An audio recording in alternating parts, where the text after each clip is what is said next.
Contactados con el candidato presidencial de Chile Podemos Más, Sebastián Sichel, que está evidentemente por vía telemática porque está en cuarentena. ¿Cómo está, Sebastián? Buenos días. Bien, Iván, mucho gusto. Siempre Oiga, me matas con los recuerdos de la música, pero con Cohen no me mataste. No es alguien que me guste especialmente. bueno, ya, pues, no se puede todo, pero a mi hijo chico le gusta mucho, que fue el que me Muy sugirió bien. ponerla hoy día. Ah, Oiga, mira. qué raro esto de la cuarentena, aún más en campaña en cuarentena. ¿Cómo ha sido la experiencia? No, la campaña más rara de la historia, pero me pasó también en la primaria. Acuérdate que en la primaria estuvimos casi 2 de los 3 meses en cuarentena, así que me he ido acostumbrando. Tengo acá como un set armado para poder dar entrevistas, poder hablar, tratar de coordinar reuniones por Zoom. También ha tenido algo agradable, he podido estar con los niños y la familia, cosa que uno echa de menos harto, así que he disfrutado cocinando incluso en la casa, pero es especial, pero yo estoy muy contento porque igual lo digital nos permite hacer campaña, así que seguimos andando. Sí, algo que Franco Parisi conoce bien, digamos. Es un especialista en campañas remotas. Bien impresionante. Yo respeto mucho los que algunos están pensando votar por París y porque creo que están cansados del sistema político, pero no podemos caer en esto. Un candidato que no está, que no hace campaña en Chile, que va corriendo los plazos desde que va a llegar, que tiene deuda de pensiones de alimentos. Yo creo que también esta elección se trata de eso, de cómo la democracia detiene el populismo en general, y creo que ahí hay un caso que demuestra lo generoso que es Chile a veces, que alguien pueda deber las pensiones de alimentos, no estar en Chile y hacer campaña nos va a obligar a cambiar la ley, espero en el futuro, que nunca más una autoridad pública pueda inscribirse con deuda de pensiones de alimentos ni pueda hacer campaña Está- vía remota. Oiga, ¿qué le pareció la polémica a raíz del contagio de Gabriel Boric, la actitud que tuvieron los distintos candidatos? ¿Qué le pareció? Mal, porque yo tengo la sensación que al final, por lo menos yo creo que todos los que estamos acá queremos hacerle bien al país y poner en duda cosas tan importantes como que alguien esté con síntomas o se está haciendo un examen. Me parece mal porque al final del día quien gobierne va a tener que entenderse con los otros. Yo he dicho harto esta idea del choque de trenes a que estamos llevando a Chile, y por lo tanto reaccionar así cuando alguien se está haciendo un examen de PCR, poner en duda la credibilidad. Finalmente tenían virus Delta, además era absolutamente increíble, es una ridiculez. Yo creo que al revés. Yo tengo diferencias diametrales con Gabriel Boric, nunca votaría por él, pero creo que en lo humano hay que tener una actitud distinta entre nosotros. No podemos seguir aumentando la desconfianza o la fricción entre nosotros, porque tarde o temprano alguno de nosotros va a tener que gobernar y construir puentes para poder hacer cosas, o si no vamos a tener gobiernos paralizados en que desconfiamos del humano, de las personas, y no somos capaces de construir cosas. Y mis cariños para Gabriela, yo lo dije el primer día y hoy día que lata tener COVID en la campaña, pero además con esta variante difícil, así que espero que se cuide y que pueda pronto él y todos los demás volver a la campaña. Oiga, de todas maneras, vuelve el martes, ¿usted no? ¿El martes termina su cuarentena? Sí, ayer nos hicieron PCR,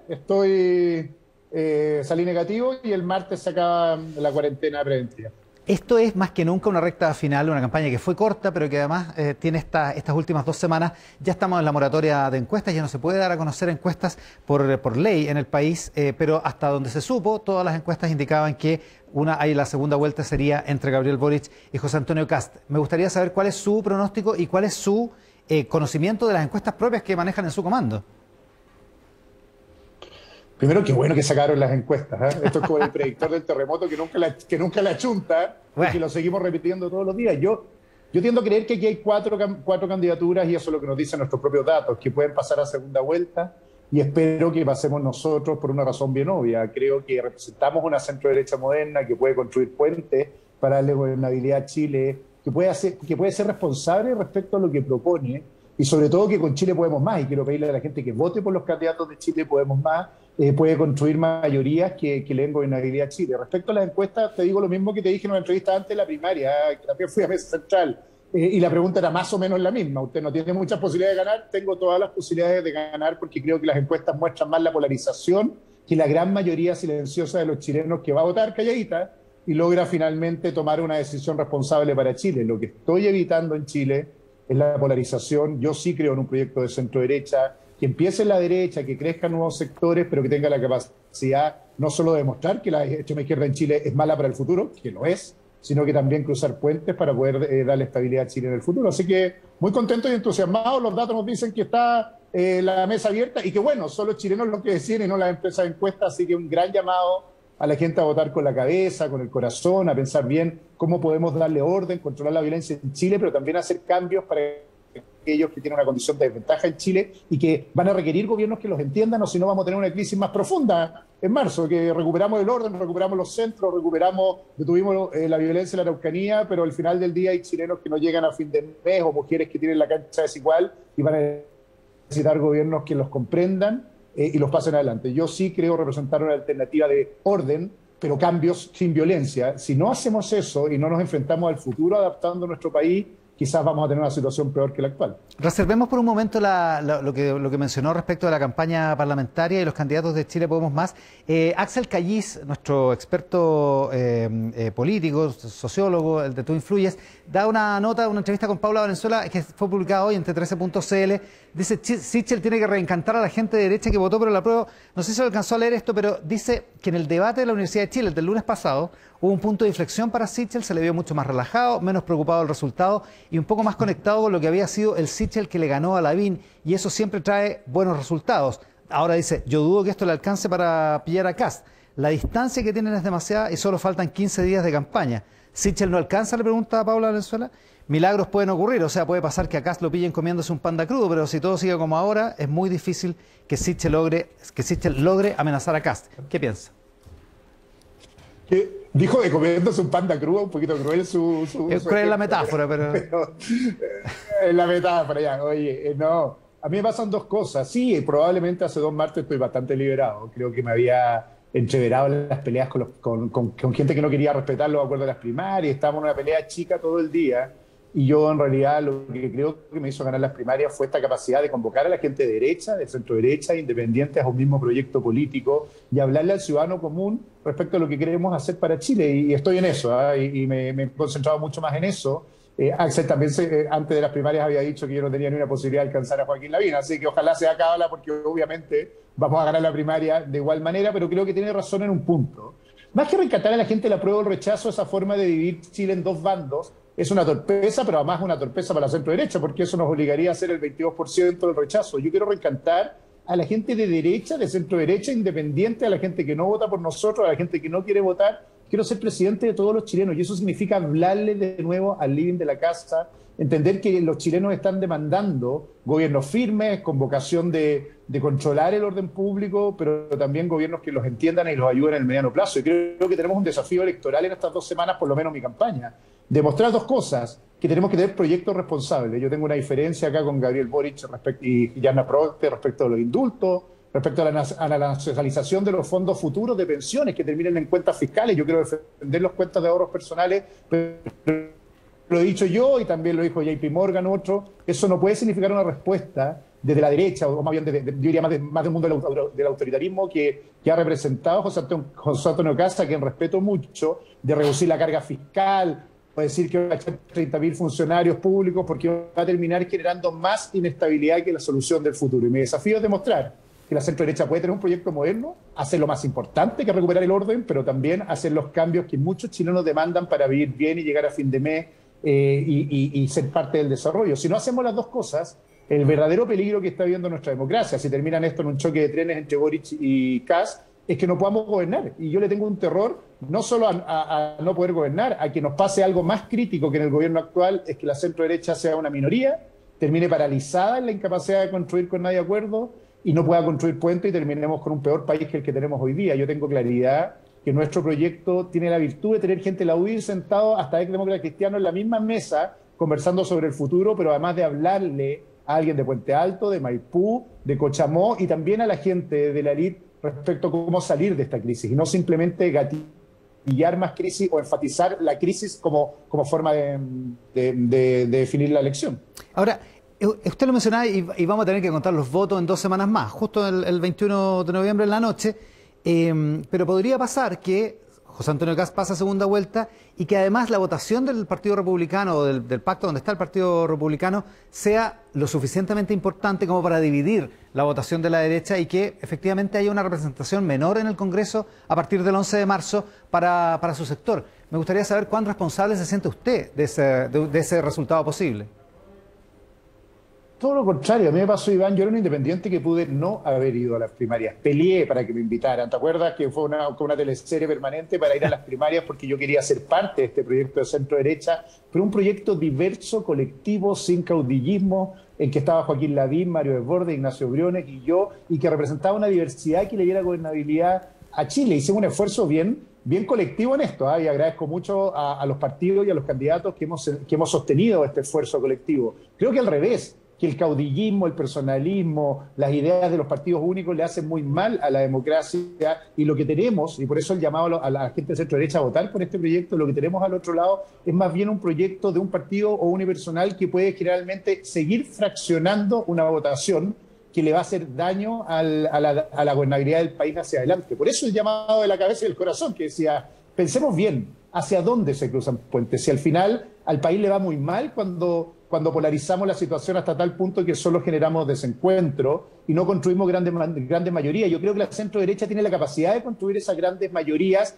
si arranca de esa tragedia del pasado de tratar de ser un tercio, de tratar de ponerse a la resistencia, y entiende que es una centro derecha moderna que quiere proponer reformas, que incorpora al mundo conservador, al mundo liberal, al mundo social cristiano en un mismo proyecto e invita a muchos independientes. Entonces, más que responsable, yo he hecho todos los esfuerzos superlativos para construir este proyecto colectivo, y así lo han hecho los presidentes de los partidos, a quienes les agradezco profundamente el esfuerzo de Javier Macaya, de Francisco Chaguán, de Andrés Molina, de Rodrigo Caramori, y los hemos hecho mucha gente independiente, incluso que cruzó el río, te lo digo por Guillermo Lafort, Álvaro Clark, para construir este proyecto, pero con dos premisas súper importantes. Primero, la necesidad de la responsabilidad. Voy a insistir en esto, mi diferencia acá con José Antonio Kast. Entiendo mucho el elector que quiere votar por él por miedo, pero decirle que es un error votar por un proyecto que propone, por ejemplo, rebajar la carga tributaria en el 20%, lo dijo JP Morgan. Eso no solo va a crear desestabilidad futura en las cuentas fiscales, sino que nos hace ver poco serios en el concierto internacional, y no vamos a tener plata ni para pagar más carabineros, ni para pagar la pensión de alimentos garantizada, ni para pagar la dotación que necesitamos de funcionarios públicos para atender hasta las 6 de la tarde. Y por lo tanto, primera gran definición, lo que yo admiré siempre en la centro derecha era la responsabilidad de sus programas de gobierno y cómo se aproximaba. Decirle a esos electores que no solo basta votar contra alguien, que hay que votar por un proyecto colectivo hacia adelante. Decirle a las mujeres que hay un desafío grande. Yo he dicho tanto que quiero no solo potenciar el Ministerio de la Mujer, sino que avanzar en la profundidad de centros de atención de violencia intrafamiliar, y avanzar en políticas transversales para la mujer, para igualar remuneraciones, ¿Sebastián? Para incorporarlas al desarrollo. Déjame poner este detalle, porque es importante, porque no da lo mismo cómo vamos a resolver esta crisis. El problema no solo es quién presidenta, acá no estamos eligiendo solo un presidente, estamos eligiendo mayorías parlamentarias y programas de gobierno que le den estabilidad al país del futuro. Yo no me quiero imaginar un marzo, Iván, en que tengamos un país que lo único que hace es transformarse en un país más ingobernable de lo que fue en este gobierno, y eso va a requerir cambiar la mirada que tenemos, y vamos a tener que construir proyectos que propongan reformas y que interpreten a la gran mayoría de los chilenos, no solo desde el miedo, sino de la vocación de hacer esos cambios que nos incorporen al desarrollo, al cambio tecnológico, que combatan el cambio climático y que sobre todo interpreten una clase media que quiere ser protagonista de los futuros gobiernos. Lo que está por verse es si usted es capaz de construir ese proyecto desde la centro derecha, porque para hacer eso también tiene que construir al interior de la derecha, y hay mucha gente de derecha que está molesta, que no le gustó que usted se negara a dar un apoyo eventual, posible, potencial, a José Antonio Kast en segunda vuelta, que incluso dijera que se iba a ir de Chile, sí, o que iba a estar de viaje para la segunda vuelta y que probablemente no iba a votar. En fin, ¿no sería sensato partir amojonando la votación de derecha, fortaleciendo al sector, proponiendo desde ya un pacto de segunda vuelta con Kast? Oye, Iván, primero aclarar una cosa. Eso que voy a ir de viaje era en el medio de un matinal y en una talla distinta, así que por favor no la reproduzcan porque la cortaron, pero no tiene nada que ver. No, yo tengo varias definiciones tomadas. No voy a votar en segunda vuelta ni por Diana Proboste ni por Gabriel Boric, porque creo que por buena fe o mala fe o por indulgencia han autorizado la violencia o con proyectos de indulto, y por algo fundamental, siguen creyendo que la única solución al futuro es el Estado. Yo creo que al revés, lo que hay que hacer es que el Estado haga bien su pega, pero poner a colaborar a los privados y entender que la riqueza de un país la genera la gente que trabaja y se esfuerza, y lo que tenemos que hacer en el Estado es generar justicia, no reemplazar ese esfuerzo de las personas. Respecto a José Antonio Caz, yo creo que es una conversación que tenemos que tener cuando ocurra. Primero, tengo plena fe de que nosotros vamos a pasar a segunda vuelta, pero tenemos diferencias legítimas programáticas. Una te la dije, tenemos un país cuyos presupuestos son deficitarios. Cualquier economista de centro derecha, hoy día lo decía Andrea Repeto, para poner a alguien de centro izquierda, sabe que no hay espacio para disminuir la carga fiscal. Es como si a una familia le dijéramos, oye, debe plata, no llega a fin de mes, bueno, pero vamos a tener menos plata el próximo mes y vamos a tener más demandas sociales necesarias. Necesitamos más seguridad en el barrio alto, en el barrio bajo, en todos lados, y eso requiere tener más carabineros y decir, no sabemos cómo pagarlos, pero suena bonito decir que vamos a rebajar impuestos. Y yo creo que no cuadra la caja fiscal o lo que propone José Antonio Caz. Tengo una segunda diferencia, lo del Ministerio de la Mujer. Él dice que en el programa dice que quiere terminarlo, después ha dicho que quiere fusionarlo con el Ministerio de Desarrollo Social. Yo, que fui ministro de Desarrollo Social, le diría que es un retroceso fundamental. Tengo diferencias respecto a cómo vemos el cambio climático. Yo creo en la incidencia humana del cambio climático, y el medio ambiente para mí es prioridad en el gobierno. Y tengo otra diferencia sustantiva en cómo tratamos a las minorías. Él ha hablado muy fuerte de retroceder en la ley de la interrupción de las 3 causales del aborto, o de interrupción del embarazo. Yo creo que no creo en el aborto libre para nada, pero sí creo que las 3 causales dan una salida humanitaria en casos críticos, y creo también que no podemos discriminar al mundo de la diversidad sexual. ¿Por qué te digo estas cosas? Porque si bien tengo un gran acuerdo con él y con muchos de sus lectores que la prioridad número 1 es recuperar la seguridad, el orden y la violencia, creo que no es suficiente. Creo que esta conversación en segunda vuelta vamos a tener que tenerla respecto a los programas. Yo no estoy acá simplemente para ser presidente. Como te dije, construimos un programa colectivo con los partidos, con mucha gente, en que tenemos una mirada del futuro que queremos para Chile. Y los votos no son de nosotros, son de miles de chilenos y millones de chilenos que votan por su futuro y por tener una mejor vida, y quiero que tengamos esa conversación. Espero, yo pasando segunda vuelta, que tengo plena fe, pero respecto a esos contenidos, en lo que estamos de acuerdo, bienvenido, y decirle a todos los electores que están pensando en votar por él que tenemos la misma lógica respecto al terrorismo en la Araucanía, respecto a la necesidad de seguridad o la persecución del narco, y un plan para recuperar todos los centros históricos de Chile y sacar esa violencia que está engendrando más violencia en Chile. Pero eso no va a ser suficiente. Después de la violencia vamos a tener que hacer cambios sin violencia para que miles de chilenos se incorporen al desarrollo, y ahí mujeres, medio ambiente, necesidad de equilibrios fiscales son tan propios de la mirada de la centro derecha y del mundo independiente en el futuro, que no podemos obviarlos simplemente en la conversación estos días, y por lo tanto tenemos que conversarlo hacia adelante. No me niego a tener esa conversación para nada, estoy disponible. Lo que quiero decir es que definir eso hoy día simplemente por el miedo a la izquierda no solo es malo para Chile, sino que significa que yo renunciaría, mucha gente que votó por mí en la primaria renunciaría a cosas que son esenciales para nosotros: la agenda mujer, la agenda de combate al medio ambiente, de combate al cambio climático, la agenda de la tolerancia. Y por lo tanto, disponible todas las conversaciones, espero tenerlas yo como candidato en segunda vuelta, y tengo la fe que así va a ser, siempre la más buena onda, con todos los puentes abiertos, pero sí con cosas de contenido que son hacia adelante. Yo no creo que tengamos que retroceder 40 años para controlar el orden y la violencia, ni retroceder en derechos, ni retroceder en la protección de derechos o libertades que ya ganamos. Al revés, hay que proteger la propiedad, hay que proteger la libertad de enseñanza, hay que proteger la libertad de culto, pero aquí hay que incorporar la nivelación de la cancha para las mujeres, para las personas con discapacidad, para la gente, para los adultos mayores. Es urgente que hagamos eso. La centro derecha nos va a pasar lo mismo, Iván, que nos pasó en este gobierno. Vamos a parecer desconectados o desafectados de una sociedad que nos implora entenderlas, comprenderlas, y no solo ser una élite que simplemente dice violencia, sino ser una élite de centro derecha que gobierna para la gran mayoría de los chilenos. Ya, pero si Kast pasa a segunda vuelta, ¿usted espera que le haga gesto en estos 4 temas o de otra manera no va a llamar a votar por él? No, al revés, abierto a todas las conversaciones, no espero gestos yo, insisto. Es una patudez que tenemos los políticos de hablar como si fuéramos dueños de los votos. Los chilenos saben qué votar. Yo lo que espero en esa conversación, en mía personal, es que estos temas programáticos sí sean claves en la agenda de la centro derecha del futuro, y espero encabezarlos yo, principalmente. Pero si le tocara a él, cosa que espero que no pase por las razones que te dije, disponible a conversar que estos temas sean incorporados en este programa, en el programa de él, sin ningún complejo. No tengo complejo, mi mirada aquí política es bien clave. No voy a votar por aquellos que han validado la violencia o porque han sido indolentes respecto a la violencia, pero para poder votar por alguien más, yo personalmente tengo que tener conversaciones de temas que para mí son vitales. Dime que no, si me crió una madre sola, y no voy a decir que es importante el Ministerio de la Mujer, o si tengo miles de amigos que son de la diversidad sexual y que de repente los trataron de dictadura gay, o gente que que vivió amenazada su libertad personal muchas veces cuando hubo detenciones injustas en Chile, que también quiere sentirse protegida, que el orden público requiere respetar los derechos humanos. O dime a mí, que fui ministro de Desarrollo Social, pero fui vicepresidente de la Corfo, que si el país tiene margen para rebajar esa carga fiscal y que suena bonito en una campaña, pero puede terminar sacrificándonos. O lo que hablé hace algunos días con unos embajadores, que no puedo contar, que le parecía inconcebible que hubiera candidatos de centro derecha en Chile que dijéramos que nos queríamos salir de la ONU o de la Comisión de Derechos Humanos de las Naciones Unidas, cosa que no somos parte, pero la pura señal internacional nos hace parecer un país que está como fuera del margen internacional. Yo creo que esas conversaciones de la centro derecha son trascendentales porque nos ponen en el siglo XXI y no en el siglo XIX, sí. Y creo que eso es importante. Es obvio que el pilar de la violencia y el control de la seguridad es clave, y ahí vamos a estar. Nunca me ha faltado el coraje para tomar decisiones difíciles en mi vida, y ten claro que si algo aprendí de mis abuelos, que el orden, el respeto a las reglas son claves, y vamos a tener que perseguir que se recupere el orden en Chile. Pero por alguna razón, que se nos puede provocar.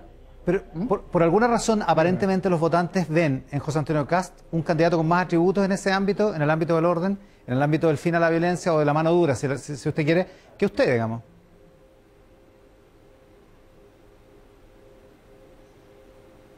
Sí, mira, entiendo a aquellos que están mirando esa solución, pero ojo, que aquí el malestar de muchos chilenos social no es un invento de la violencia.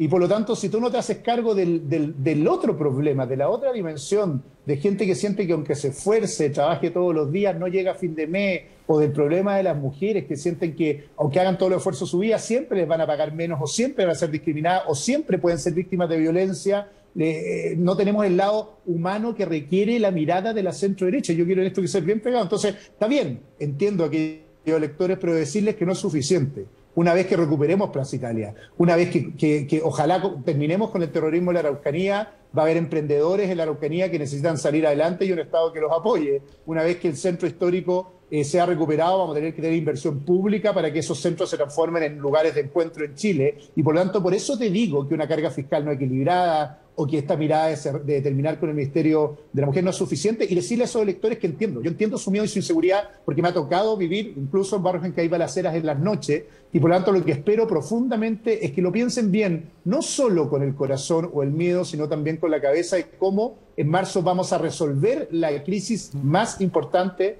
que es tener gobiernos que entiendan Chile, que lo hayan vivido y que puedan hacer los cambios que los chilenos esperan. Si no, el problema puede ser peor, que en marzo hayamos controlado la violencia, pero que mucha gente esté tan molesta con gobiernos que no los entienden o no tengan la capacidad de ayudarla, que terminemos en una crisis de ingobernabilidad. Y también tenemos un desafío más profundo, lo digo por Pepe Auto estos días, por poner un ejemplo. También vamos a tener que cruzar con puentes, seamos realistas. La centro derecha y la derecha no van a ser mayoría en el Congreso, y por lo tanto espero también yo ser un presidente que pueda hablar con ex demócratas cristianos, con demócratas cristianos, con gente de otros mundos, para hacer las reformas que los chilenos demandan, la reforma de pensiones, la reforma tributaria. Si no tenemos esos puentes, lo que va a hacer es que nos vamos a quedar más aislados y nos va a pasar la misma tragedia de la convención, que vamos a quedar solos tratando de dar señales políticas, pero no gobernando, que es lo que debería hacer el próximo gobierno. Sebastián Sichel, el candidato presidencial de Chile Podemos Más, esta mañana en Mesa Celtrán. Sebastián, muchas gracias por la gentileza. Muy buenos días. Muchas gracias, un cariño a todos, y piénsenlo bien estas 2 semanas. Se definen los próximos 30 años de Chile y quiero encabezar este nuevo ciclo con varios gobiernos de centro derecha que le den estabilidad a Chile. Abrazos. En 2 domingos más vamos a estar contando los votos. Espero que podamos conversar esa noche. Buenas noches, o sea, buenos días. Chao. El estudio, ¿cómo está, senador? Muchísimas gracias por la gentileza de estar acá. Buenos días, muchas gracias. Oiga, nos quedan 2 semanas y vamos a contar los votos. Poquito queda, efectivamente. Ahí vamos a ver. Y creo que ya no se puede hacer encuestas. Además, ya no se puede mostrar encuestas. No se puede mostrar encuestas. Claro, sí. Ya estamos, moratoria. Oiga, mirando las candidaturas de la izquierda, ¿qué es lo que diferencia realmente a su candidata, Jasna Proboste, de Gabriel Boric? ¿Qué diferencia hay? Mire, yo creo que en el país existe un centro político. Ahora, cuando digo centro, no estoy diciendo que esté ubicado precisamente en el centro. Hay países que están más corridos hacia la derecha y otros hacia la izquierda.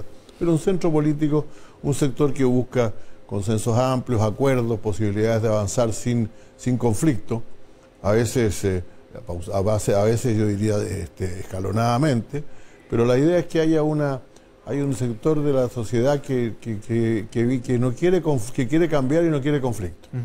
Yo creo que Jasna Proboste representa mucho más eso que que Gabriel Boric, más allá de las personas, ¿no? Creo que a la gente que apoya a cada uno o al otro, la verdad es que es distinta en ese sentido. Usted no escucha, o sea, del sector nuestro no escucha, el apoyo. Del sector nuestro no escucha esas vociferaciones radicales, como decir que todo el mundo se va a quedar sin herencia, con todo tipo de cosas de ese tipo, ¿no? Que probablemente no se vayan a cumplir igual, pero la verdad es que sí alarman a la población y ocasionan una cierta polarización. Pero en términos de contenido, en términos programáticos, ¿es muy distinto lo de Proboste de lo de Boric? Yo creo que sí, creo que hay diferencias importantes. Creo que hay diferencias importantes en los temas de construcción económica. Y bueno, eso está todo en el programa de Yasna, no es difícil comparar porque no todo está en el programa de Gabriel. Pero creo que hay diferencias claras, pero sobre todo aquí lo que importa, mire, yo creo mucho que, más allá de los programas, que ciertamente los valoro sustantivamente, pero también tiene que ver la actitud y la conducta de la gente. O sea, los que quieren cambiar el mundo de raíz como si estuviera empezando, a mí me preocupan, me asustan. Alejandro Goich, jefe de campaña de Yasna Proboste, dijo esta semana que el Frente Amplio es la izquierda sectaria y limitada. Mire, sectarios algunos, no todos, pero en general sí me llama la atención cuando creo que es el generalísimo, el jefe de la campaña, Giorgio Jackson, dice que van a conversar con todo lo que sea necesario. O sea, lleguemos al 50 más 1 y con eso ya nos quedamos y no conversamos con los demás. Creo que hay una cierta actitud bastante de creer que la política es una pelea permanente y que no pueden haber acuerdos amplios. Eso en ese ahora, ilimitada, creo que sí, la gran limitación parece que todo empezara ayer. Fíjense que los jóvenes que hoy día dirigen esto entraron a la política el año 2011. 2011, y estamos hablando de hace exactamente 10 años, y en esos 10 años transcurrieron entre la universidad y el Congreso. Entonces, claro que son limitados, tienen limitaciones fuertes, por cierto. Oiga, ¿no tiene sentido, no tiene derecho un sector del país, un sector político, a desconfiar, por ejemplo, de un partido político con el que han tenido desencuentros, desacuerdos en materias que para ellos son importantes? El Frente Amplio las tiene, el Partido Comunista también las tiene, respecto de la democracia cristiana. Estoy pensando en el 50 más 1, en conversar con los que sean, con los que sean necesarios, en tener que el Frente Amplio, la gente de Pro Dignidad, tenga un resquemor con el resto, con algunas de las personas que están en la campaña de Yasna Proboste, como los demócratas cristianos. Puede ser, es perfectamente posible, porque finalmente cuando... O sea, digo, es legítimo. No, y además ellos iniciaron su actividad cuando nosotros teníamos una cierta mayoría en el Congreso. Y mire, cuando uno escucha a Gabriel Boric, dice perfectamente, además lo escucha citar con gran propiedad a Eugenio González, que en su tiempo fue considerado un socialdemócrata, ¿no? Y bastante atacado por eso. O a Carlos Lorca, ¿no? Que no estuvo en las posiciones más radicales de la Unidad Popular, lo cita con tanta propiedad, uno piensa, ¿por qué no estará por este lado? ¿No? ¿Por qué no está por aquí? Porque no será es fundamentalmente por una cierta disposición a dirigir, de alguna manera, no iré a dominar, pero como, digamos, sí, yo me asocio con ellos, pero al final aquel que va a tomar las decisiones soy yo, ¿no? Bueno, y eso fue lo que hizo que se rechazara la posibilidad incluso de una primaria con el resto de la izquierda y otra serie de cosas, que aquí lo que está en juego más que a veces entonces efectivamente, habiendo diferencias, a veces da la impresión de que esto consistiera en decidir quién va a mandar sobre esas diferencias, ¿no? Ahora, ¿no tiene que mandar el que gana las elecciones? Sí, claro, el que gana las elecciones, por cierto. Y eso está por verse, dice usted. Eso está por verse, porque como usted dice, quedan 2 semanas para que lo veamos.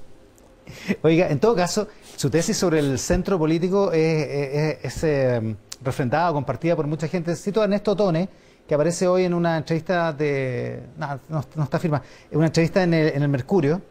Dice que va a votar en primera vuelta por Yasna Proboste. Dice, pero advierte esto, dice, no creo que sea el discurso y la perspectiva adecuada para construir el centro del que hablo. Se refiere al centro político, en los mismos términos en los que estaba diciéndolo usted. Pero a mí lo que me interesa es que por lo menos siga existiendo el espacio político. Creo que tardará muchos años este espacio en reconstruirse, en particular porque no tuvo la fuerza de defender su obra. O sea, es responsabilidad del propio sector, digamos. Sí, bueno, primero, que bueno, Ernesto presentó un libro hace unos días sobre Valparaíso, la ciudad que tanto quiere, así que lamento no haber podido estar, yo estaba fuera en ese momento. El Viejo Puerto se llama. El Viejo Puerto vigiló mi infancia, efectivamente. Tal cual, la fase del Gitano Rodríguez. Bueno, la verdad es que yo creo que sí, que el centro se va a demorar en reconstruirse, porque hay una falta, mire, hay mucha gente que piensa como nosotros, el centro izquierda en este caso, pero al mismo tiempo no tiene mucha energía para estar en esto. A uno le recuerda el poeta, el escrito del famoso poeta irlandés, el señor Yeats, que por allá, por fines de la Primera Guerra Mundial, cuando, bueno, al comenzar, a mediados de la Primera Guerra Mundial, cuando todo era polarización, o después, toda la polarización entre extremistas de derecha, nazistas, extremistas de izquierda, soviéticos, ¿no? Y él escribió algo que decía que los buenos, por decir que eran él, era lo bueno es el centro, lo bueno está como opacado y en silencio, mientras los malos están llenos de vigorosa energía. Dice, ¿no? Y esa es la que pasa hoy día.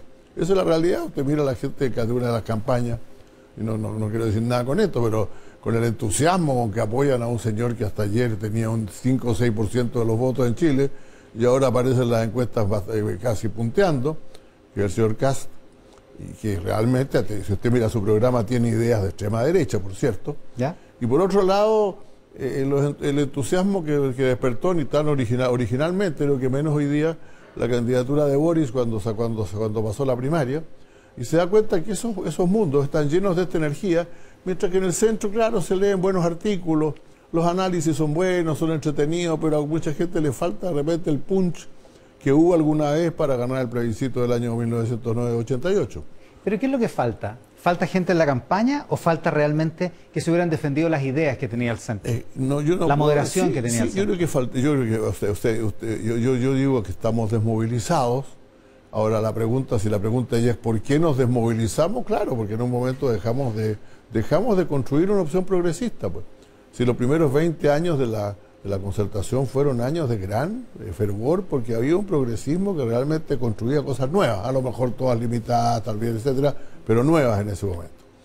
Ahora, el progresismo, es decir, yo siempre digo que los conservadores quieren que las cosas sean como se construyeron 30 años atrás, aunque no las hayan construido ellos, y los progresistas siempre tienen que querer construir cosas nuevas, porque por allá, pasados los 20 años, como que dejamos de enfrentar la realidad con ideas nuevas y nos conformamos mucho con lo que había. Y eso provoca desmovilización.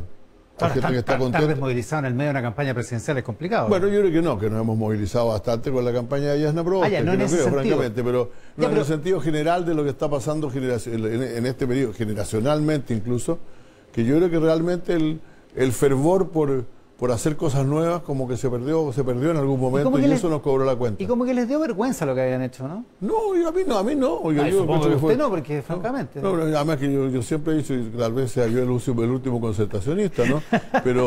pero vergüenza que la economía del país se multiplique por tantas veces y que lleguen más de 1 millón de jóvenes a la universidad cuyos padres no fueron nunca a la universidad, pues. Porque igual yo recuerdo, eso ha pasado casi siempre en Chile, pero a escala mucho menor. Pero seamos francos, después vamos a hablar en el siguiente bloque porque vamos a tener una pausa, pero vamos a hablar sobre el retiro de fondos previsionales. Pero cuando usted ve a parlamentarios que eran de la Concertación corriendo a sacarse fotos con líderes de la izquierda, Boric, por ejemplo, o Pamela Giles, por ejemplo, por retiro de fondos, por distintos proyectos de ley, ¿no le da un poco de pudor? No, pero yo creo que a algunos, para empezar, estamos hablando de cosas electorales, ¿no? Pero a lo mejor para algunos es un genuino deseo, una genuina voluntad de construir una nueva opción de izquierda en la cual quepamos todos. Y para otros probablemente más bien sea una indisposición a aceptar que ellos formaron parte de un gobierno que fue importante, fue bueno y que hoy día es profundamente criticado, sin embargo. Estábamos conversando en el bloque anterior con Sebastián Sichel sobre cuáles serían las condiciones que pondría para un apoyo de segunda vuelta a José Antonio Kast si es que se da lo que dicen las encuestas, que es que Kast pasa segunda vuelta por ese lado. En el lado de la izquierda, ¿qué condiciones cree que faltan para que haya un apoyo de segunda vuelta? ¿O debería haber un apoyo de segunda vuelta antes del Yo creo que debería haber un apoyo de segunda vuelta al que gane. Ya sea Yasna o sea Boris. Yo creo que debería decir, mire, yo por Kast no creo que... La verdad que yo quiero decirle algo, porque es decir, que yo hablo desde el punto de vista de mi generación, que supuestamente son los que se quedaron atrás, que todo lo demás, ¿no? Oiga, y usted dice Kast y le provoca horror, o sea, no se pasarían por la mente, pero jamás votar por José Antonio Kast. Yeah. En cambio, yo creo que algunos barajan la posibilidad, sí, la necesidad de una unidad, y todavía esperan que la unidad se forje en torno a nuestra candidata. O sea, digo, entre Kast y Boric en segunda vuelta, ¿usted no se pierde? No creo que haya discusión al respecto. Ya, usted vota por Boric. O sea, yo creo que no hay mucha... Perdón, es decir, yo votaría por el que... No, yo voto por Proboste o por Boric, por cierto. Por el que pasa a segunda vuelta. Por el que pasa, si es que pasa si pase alguno, si pasan ambos a segunda vuelta, voto por Proboste, por cierto. Porque también o sea, aquí hay tres que todavía quedan con algunas posibilidades. ¿Usted cree que existe esa posibilidad? Sí, claro que lo creo. Claro que lo creo. Creo que el caso del señor Sichel, cuando la gente, cuando la gente va retrocediendo, ya sigue retrocediendo casi fatalmente, ¿no? Eso se pasa con todos los candidatos, ¿no? Cuando el señor Jadwe, que parecía que le iba a ganar lejos a Boris, empezó a retroceder, fue claro que se iba a hundir. Y yo creo que en este caso los que no han retrocedido, y aquellos por los cuales, además, dicho sea de paso, Yana Proboste es la última, por la cual es la única en que no hay mayoría que dice que jamás votaría por ella. Oiga, no sé si alcanzó a ver un artículo en La Tercera de hoy de Juan Andrés Quesada que se titula El dilema socialista, sobre algunos gestos de la campaña de Boric y del propio candidato, como juntarse con el hijo de Carlos Lorca, que usted me lo mencionaba, una de las figuras más emblemáticas de las víctimas de la dictadura en el Partido Socialista, o la aparición de Maya Fernández, la nieta de Allende, ni más ni menos, la diputada socialista, en la franja, como cosas que molestaron en el mundo socialista, pero que al mismo tiempo pueden tentar a muchos socialistas o exsocialistas a irse con la campaña de Boric en primera vuelta. Bueno, molestan porque no está a la disposición a forjar una alianza política y sí a tratar de recoger figuras. Pues. Si no voy a negar, voy a negar la figura de Carlos Lorca, la figura de Maya Fernández, que hoy día, que mal es como usted dice, representa familiarmente al presidente Allende. Entonces estas cosas como de picar por aquí, por allá, para recoger personas, no son los mismos que una alianza política. Las alianzas políticas no se forjan sobre ese tipo de base. Eso es bueno para la propaganda. ¿Y usted cree que Boric podría trabajar en crear una alianza política con el Partido Socialista? Bueno, yo ¿Cree no que sé valdría la pena hacer eso? Yo creo que va a necesitar hacerlo en algún caso. Y lo que lo necesitaría es hacerlo si pierde la elección, en que ciertamente va a tener una mano tendida nuestra, y lo haría también si gana la elección, porque no va a tener mayoría, pues igual que mal, oiga, en las encuestas no pasa el 25%, usted va a gobernar con el 25%. Está difícil. Sí, pues no. Sí. Estamos con el senador José Miguel Insulza esta mañana acá en Mesa Central. Vamos a hacer una pausa y al regreso le quiero preguntar por Gómez. Acá en el estudio con el senador José Miguel Insulza. Yo le decía que viene una semana bien agitada. ¿Qué piensa de los parlamentarios, algunos socialistas incluso, que están pensando en hacer esta técnica que los norteamericanos llaman del filibustero, para alargar el debate para que Giorgio Jackson pueda ir a votar? Mire, lo que yo pienso, que lo pueden hacer, por cierto, legalmente pueden hacerlo, pero si se pasan 2 o 3 días, después va a ser difícil, pues va a ser difícil prácticamente que esa acusación se trate antes de la elección. Mire, mucha gente dice, no, pero que la última semana, pero es que realmente hacer algo tan sin precedentes como fallar una acusación constitucional contra el presidente de la República 3 días antes de la elección, francamente ya es un poquito meterse en terrenos medio desconocidos, ¿no? Entonces yo diría que si pueden hacer la votación antes, de manera que el Senado por lo menos tenga una semana antes de la elección, eso sería mucho mejor que estar corriendo de esa manera y tener al mismo tiempo en la misma semana que decidir sobre pensiones, sobre indultos y sobre acusaciones presidenciales, ¿no? Eso es muy fuerte para oír a la gente. Como yo decía en la primera parte, están todos tan enardecidos porque estamos en los extremos, que todos se dicen cosas y esas cosas no les importan. Pero la verdad es que a mí sí me importan. Creo que sería peligroso votar una acusación al presidente dos días antes de la elección. Bueno, además aquí corren plazos constitucionales, o sea, no es tan... no es que se puede elegir, tiene que digamos. votar, esto se tiene que ver el lunes, no hay discusión al respecto. Tiene que empezar mañana de todas maneras. Se puede prorrogar, claro, pero después de eso hay que dar cuenta en la sala del Senado, y el Senado solamente funciona hasta el jueves, o el miércoles o el jueves, y luego hay que dejar pasar entre 4 y 6 días hábiles para conocer el caso. Sí, no, está bien complicado. En todo caso, ya, podría ser legal, pero ¿le parece legítimo que alguien haga algo así? ¿Que alguien piense una fórmula como esa? Yo creo que la acusación contra el presidente Piñera es seria, es grave. Yo siempre lo he pensado desde el principio, lo he dicho, no lo oculto, yo no creo que sea una cuestión que sea cosa que si pasó en el año 2010 o el año 2018, o si pasó en tal fecha o tal fecha, pero la verdad es que creo que el tema central es que efectivamente aquí no parece posible creer que no haya habido un conocimiento claro del presidente de lo que estaba ocurriendo con todos esos negocios. Por lo tanto, yo creo que es un tema grave y hay que tratarlo como un tema grave. Y si es necesario, o si se considera, si se adquiere convicción, hay que votarlo como corresponde. Aunque sea precedente, aunque no sea precedente en la historia del país y todo lo demás. Lo único que yo digo es que yo quisiera que eso se hiciera con un poco más de calma y de tranquilidad, como generalmente se hacen las cosas importantes en Chile, o se hacían las cosas importantes en Chile, ¿no? Sí, bueno, ya estamos en el...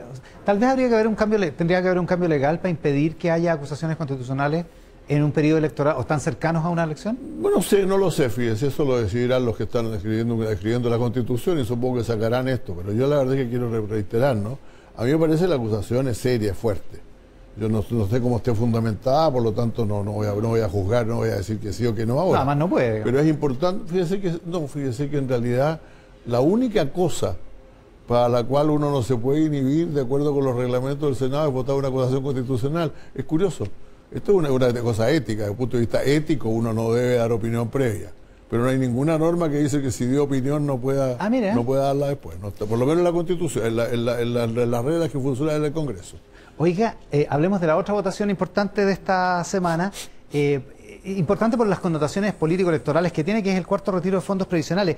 Así como salió de la Cámara, ¿usted aprobaría la idea de legislar? No, como hemos dicho desde el principio, que como salió de la Cámara no se puede aprobar. De ninguna manera. Entonces la gran discusión aquí, es una discusión entre nosotros, lo digo francamente, es entre los que pensamos que es posible llegar a modificar la normativa lo suficiente como para hacerla mucho más aceptable y así tomar en cuenta también la opinión de la cantidad de gente que lo quiere, ¿no?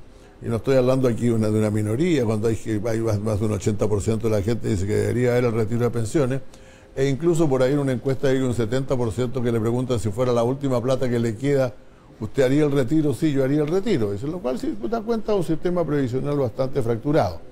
Entonces, yo pienso que no es bueno entrar nuevamente a la cosa radical. La prueba tal como está o la rechaza tal como está. Yo creo que es posible alcanzar un espacio de negociación sobre temas como el monto real del cual se puede retirar, porque una persona que gana más de 4 millones de pesos al mes no creo yo que esté tan necesitada de hacer retiro, y conozco una cantidad de gente que ha sacado su plata de la AFP y lo pasó a APB, o sea, nunca salieron de la AFP, en realidad se fueron a otra cuenta. Están adentro de la Exacto. Y sin pagar impuestos, enseguida el tema de los impuestos.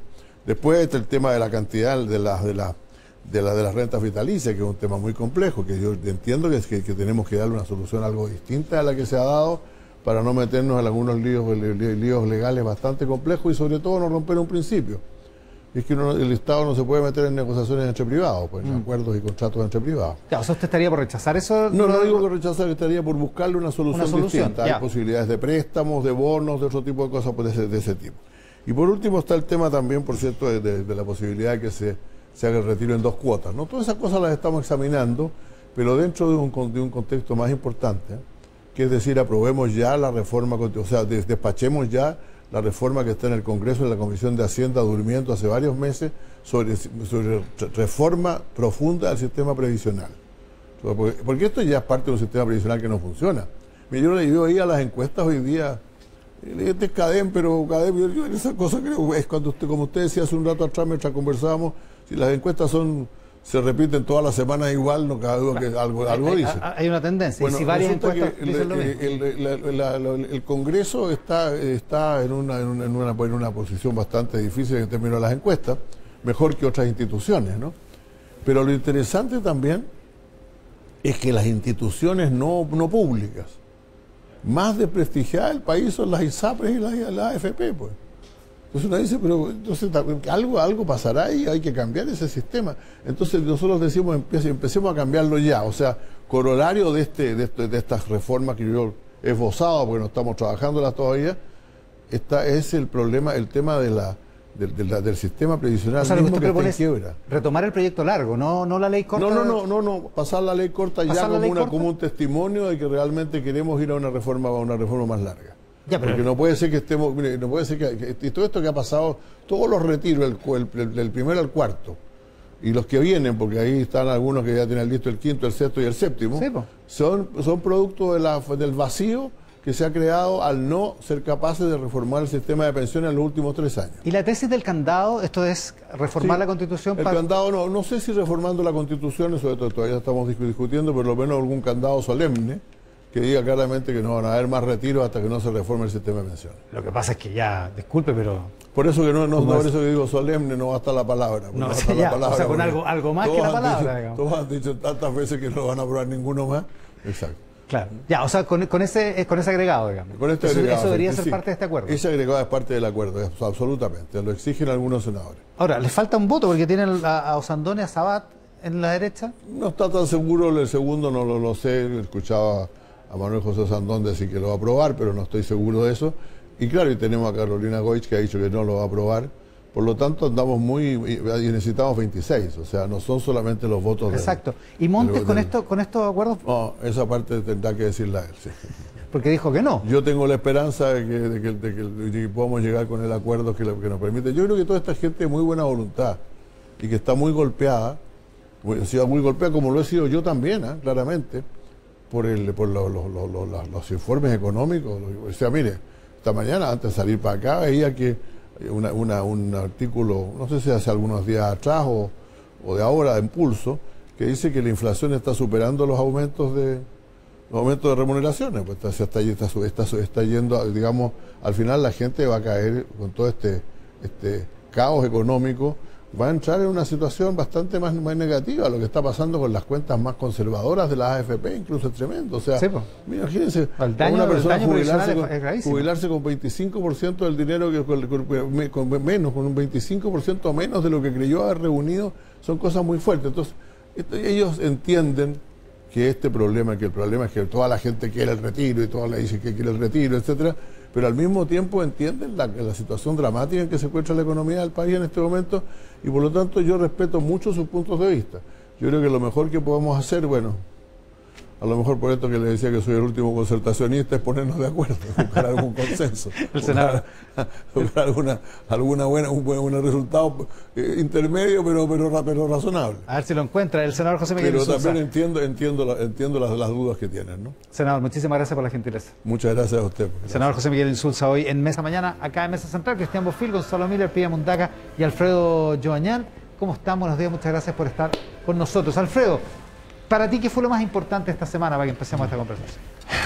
Bueno, evidentemente que lo más importante y lo más sorprendente fue esta cuarentena generalizada que terminó atrapando a todos los candidatos, más la continuación de una campaña muy accidentada.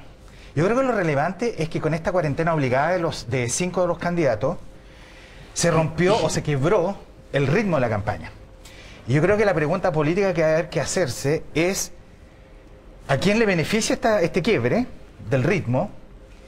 ¿Y quién sale más dañado de este quiebre? Porque definitivamente no es lo mismo hacer campaña de modo telemático y sin presencia en la calle ni en terreno que hacer campaña de una forma tan extraña, digamos. Definitivamente esta es la elección más rara que yo personalmente nunca había visto una campaña tan extraña. Y nos quedan 2 semanas. Y quedan todavía 2 semanas y todo puede ser peor. Todo puede pasar. Gonzalo Miller, para ti. Yo creo que los hechos que hemos visto en la macrozona sur y especialmente en la Araucanía, ¿no? Yo creo que el enfrentamiento con resultado de un muerto, el día anterior a ese, un descarrilamiento de un tren, el día anterior a ese, y así, y nos hemos ido llenando de una violencia, y yo creo que si uno mira hacia atrás, desde enero a la fecha, solo ha crecido, solo se ha recrudecido. Hay un dato, sí, que me quedo dando vuelta, que fueron las palabras, más allá de la exposición de todo, del ministro Rodrigo Delgado, cuando dijo: estamos cerrándole la puerta al narcotráfico y al tránsito de la droga de manera muy dura. Y volvió a poner ese eje en la conversación. ¿Por qué?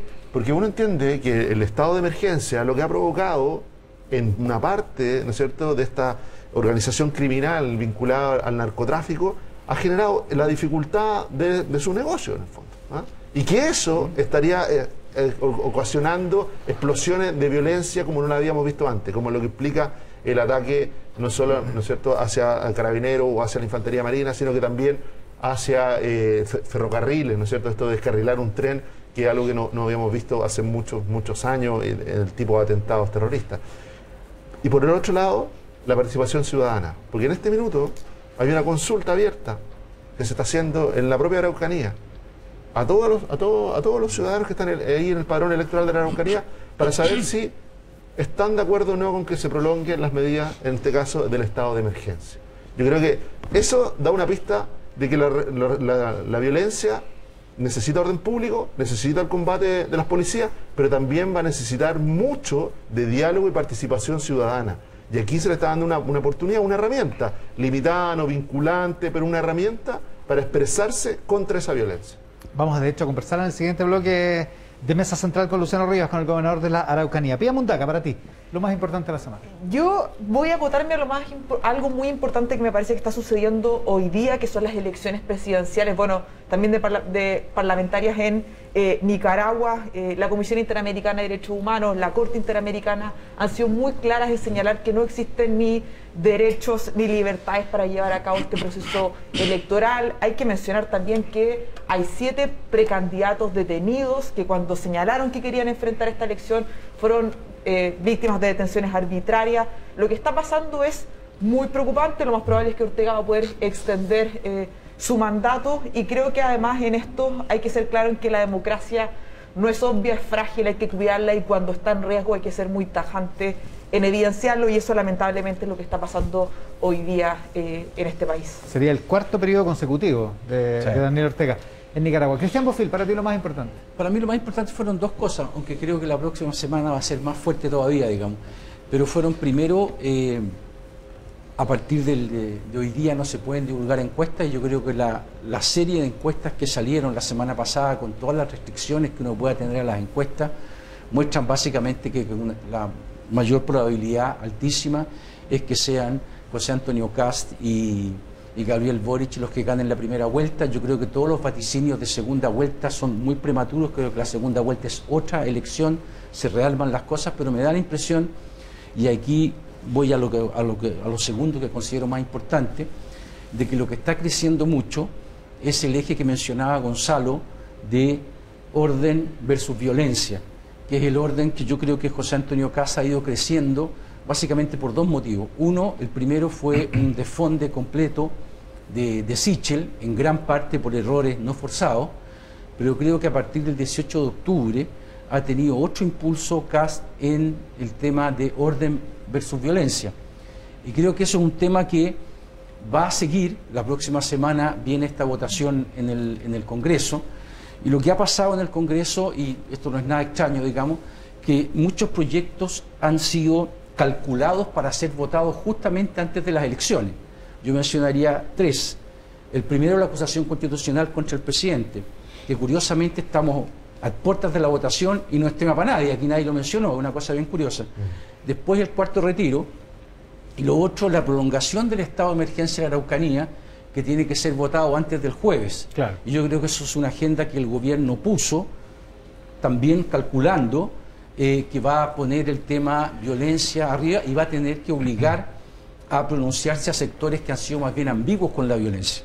Yo repito, yo creo que la segunda vuelta no existe en este minuto, digamos, elementos para ver cómo se van a configurar las fuerzas, pero sí en la primera vuelta yo veo que claramente está quedando atrás la ola de la revuelta, y se está imponiendo una agenda más bien orden versus violencia. Veamos, sigamos con la campaña presidencial a partir de lo que dice Cristian, también de lo que mencionaba Alfredo como lo más importante, una campaña interrumpida. ¿Qué es lo que puede pasar tomando en consideración el panorama que se nos viene esta próxima semana, Pía? Es verdad lo que decía Alfredo, que esta es una campaña muy, muy particular. Bueno, la cuarentena de todos los candidatos, salvo Parisi, que ni siquiera ha arribado a nuestro país, pero sigue marcando las encuestas, habla de todas las particularidades, anomalías, y uno quedaría corto si es que siguiera imaginando lo que puede pasar en estas 2 semanas.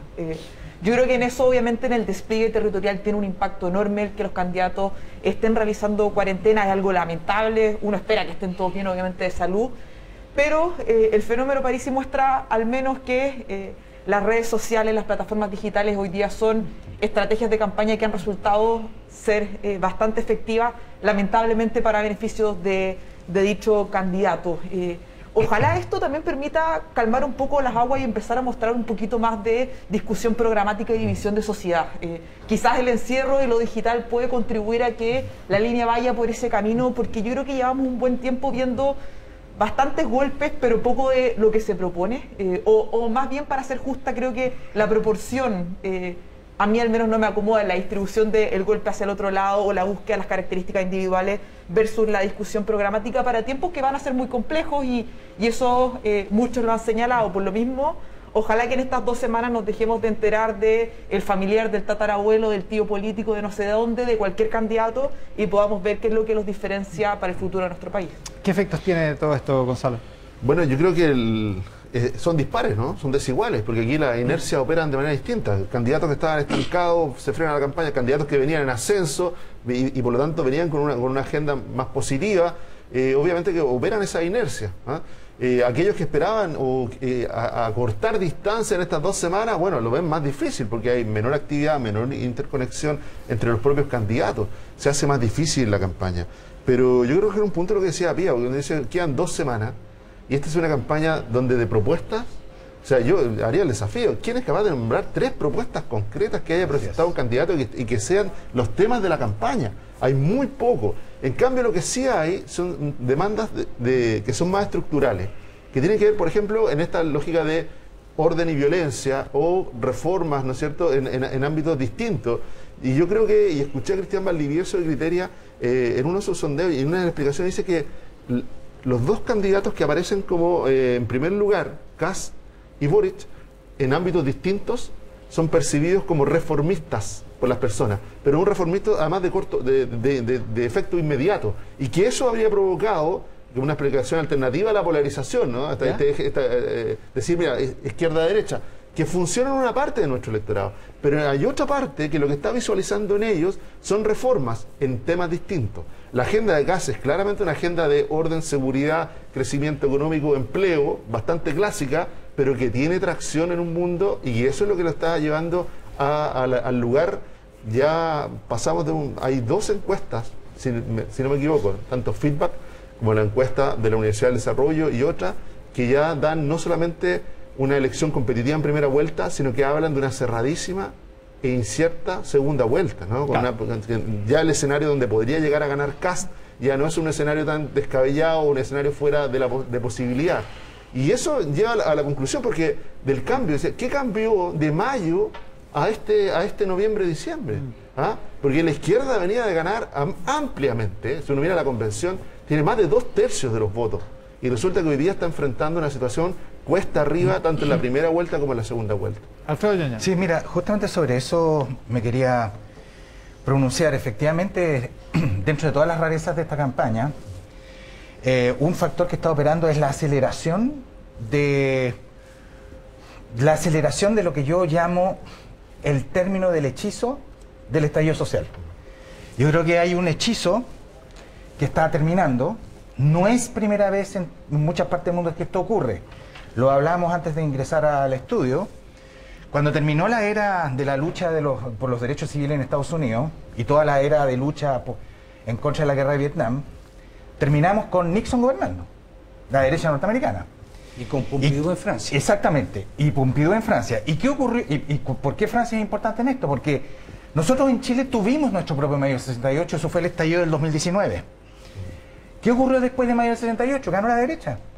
¿Por qué? Porque hay un momento en que cuando esas cosas ocurren y termina o comienza a extinguirse el efecto hechizo, se tiende a generar una tendencia que no es irreversible, siempre está la oportunidad de seguir haciendo cambios, pero se abre una tendencia a una restauración conservadora. Guste o no, estoy constatando el hecho. ¿Ah? Y a mí me parece que lo que ha ocurrido en los últimos... Yo creo que esto se venía gestando de antes en todo caso, ¿ah? Pero lo que ocurrió en los últimos 40 días es impactante y con un importante momento de inflexión. Creo que la conmemoración de los 2 años del estallido social fue absolutamente fatal. Porque el famoso eje orden, seguridad versus violencia fue en ese momento en el que prácticamente se oficializó de lo que hoy día estamos conversando. Ahora, para terminar con las cosas extrañas, tenemos un candidato a distancia. Yo creo que es la única candidatura presidencial en el mundo que no va a hacer campaña estando presente en el territorio por el cual quiere ser electo. Estoy hablando de Parisi. Pero un colega mío, Carlos Muneus, me hizo ver ayer por Twitter, perdón, por WhatsApp, que esto no es primera vez que ocurre en Chile. El doctor Cruzcoque ¿Ya? fue elegido senador en las elecciones de 1941, estando fuera del país, de viaje a Estados Unidos en barco, hacia Estados Unidos, en barco, y fue elegido. ¿Cómo se hizo? El que le hizo la campaña fue el Partido Conservador. Lo extraño del caso Parisi es que no es que haya un partido que le está haciendo la campaña, son las redes sociales. Esa es la gran novedad, por lo tanto estamos en una cosa tan extraña que realmente cuando lo miremos hacia atrás vamos a poder hacer una evaluación más serena. Cristian. Sí, el caso Parisi además muestra otra cosa sobre el cuadro político chileno, ¿eh? Algunas encuestas lo están posicionando en tercer lugar. En todo caso, la gran mayoría lo muestra que hay un apelotonamiento entre Yarna Proboste, Sebastián Sichel y Parisi. O sea, el hecho de que no solo esté tan polarizada la elección, como que los sectores más de centro de las respectivas tendencias políticas estén siendo superadas por una persona de las características de Parisi, que son características que prefiero no definir claramente, digamos, para no... Pero es realmente impresionante. Creo que ahí además hay un vacío legal grande en Chile. O sea, no puede ser que una persona no venga. Pero ahí está pasando un fenómeno que yo no logro descifrar, no he visto ninguna respuesta convincente respecto de eso, pero es bien importante, claro, que él está por encima. O sea, no que Sichel y Proboste estén como mínimo apelotonados con él, a mí me llama muchísimo la atención. A mí también. ¿No sabe? Sí, yo creo que no solo con Parisi, aquí muchas veces se recurre al posicionamiento solamente en el eje izquierda-derecha para entender a los candidatos y entender a su electorado, lo que yo creo que cada vez más va a ser un error. ¿Por qué? Cuando uno mira el tipo de elector de Parisi, sí tiene perfil. Tiene perfil y es muy nítido. Y Parisi opera sobre ese perfil, lo usa. Quizás si otros candidatos hubieran entendido el perfil, son clases medias bajas. En general son personas independientes que hayan formado el partido de la gente, ¿no? Y con bastante facilidad. Alfredo lo tiene que haber contratado, pero yo creo que no recuerdo un partido que se haya formado tan rápidamente como el partido de la gente. No, con una característica. En un par de meses. Con una característica, ese partido se escindió por una diferencia respecto de la agencia que iba a manejar los recursos, digamos, que iba a recibir después. Pero la compensación financiera por los votos. Pero yo creo que como los electores y ciudadanos se acercan a los candidatos, no necesariamente se corresponde lo que los ciudadanos ven en los candidatos a incluso lo que los propios candidatos están comunicando. Entonces hay que darse el esfuerzo de decirle, bueno, ¿qué está viendo la gente? En París yo creo que hay un voto ahí de una mezcla de rechazo a la institucionalidad, rechazo a los partidos claramente, y obviamente que también hay un rechazo también respecto de abuso en materia económica, que es su lenguaje. Ahí hay que darle una vuelta, porque los votos de París, que no van a ser pocos, van a ser importantes para la segunda vuelta. Claro, a ver qué hacen esos votantes. Le debo la palabra a Pía Mundaca, que la estaba pidiendo. Que nos tenemos que ir a la pausa, por eso. Solo muy breve, agarrando lo que decía Gonzalo, por lo mismo también el discurso de victimización constante de Parisi frente a que todos quieren ir contra él, es tan lucrativo y tiene tanto rédito, porque hay un desprecio y un rechazo a las instituciones en su base electoral. Vamos a seguir hablando de esto después de la pausa. Estamos con Pía Mundaca, con Alfredo Yañán, con Gonzalo Miller y con Cristian Bofill. Conversamos y con nuestros columnistas Alfredo Yañán, Pía Mundaca, Gonzalo Miller y Cristian Bofill. Hablemos de la semana intensa que se viene en el Congreso. Está el tema del estado de emergencia, del cuarto retiro de fondos en el Senado y mañana la votación por la acusación constitucional, que tiene razón Cristian. Llama la atención como la baja intensidad que tiene una cosa que pretende destituir al presidente de la República. Gonzalo. Sí, yo creo que en eso, bueno, la comisión ya votó, ¿no es cierto? Con la abstención de Pepe Out fue rechazada, ¿no? Fueron 2 por aprobar, 2 por rechazar. Y con Pepe Out se acaba de decir en Twitter que va a votar por Gabriel Boric. Así es, me contaba que tomó una decisión y que a mí me hace sentido, tiene una lógica política la decisión de Pepe Out, ¿no? Él estaba, me parece que estaba apoyando a Yarna Proboste, como es su mundo de pertenencia, pero dice aquí la arremetida de Kast, y que Kast gane la primera vuelta, anticipa y llama al voto útil, ¿no? Decirle, bueno, si la disputa es quién va a ganar la primera vuelta, Boric o Kast, él dice, deja a Yarna Proboste, la abandona y se matricula con Gabriel Boric para poder tener más oportunidades en segunda vuelta. Porque recordemos algo, aquí más allá que resulte anecdótico quién gana la primera vuelta, históricamente el que gana la primera vuelta ha ganado Gana la la segunda segunda. vuelta. Las 5 elecciones. En las 5 Claro. elecciones que hemos tenido hasta ahora, a pesar de que esta puede ser distinta. Bueno, pero volviendo al punto, ¿te llama la atención la baja intensidad que tiene una acusación tan grave, no? Sí, y yo creo que, insisto en el punto, tiene que ver que la agenda se la tomaron otros temas, se lo tomó la Araucanía, se la tomó la violencia, en fin. Ahora, puede ser que mañana veamos otro espectáculo inédito en la política chilena, porque como le faltan los votos Sí, quieren ganar tiempo. para aprobarle en la Cámara, se empieza a votar el lunes, lo normal es que se vote el mismo día, pero como Jojo Jackson tiene que salir de la cuarentena y solo puede salir el martes, podemos ver discursos increíbles ahí, puede haber gente que, como decían, que leyera el Quijote para estirar la votación para el martes. Pero es una votación que, a mi modo de ver, muestra un poco la irrelevancia en que ha caído el gobierno y además muestra también de que la estrategia opositora de votar la hora para ganar votos, dado que el candidato que está en la punta, en la derecha, no está vinculado al gobierno, también pierde bastante fuerza. Es bien curioso, si uno mira los diarios de hoy día o mira la prensa en general, el tema de la acusación prácticamente no existe. Y estamos hablando de que se va a aprobar, por primera vez se podría aprobar una acusación que, si bien no destituye inmediatamente ni suspende al presidente, porque eso tiene que verse en el Senado, es un tema bien importante, una acusación contra un presidente. Y no está en ninguna parte.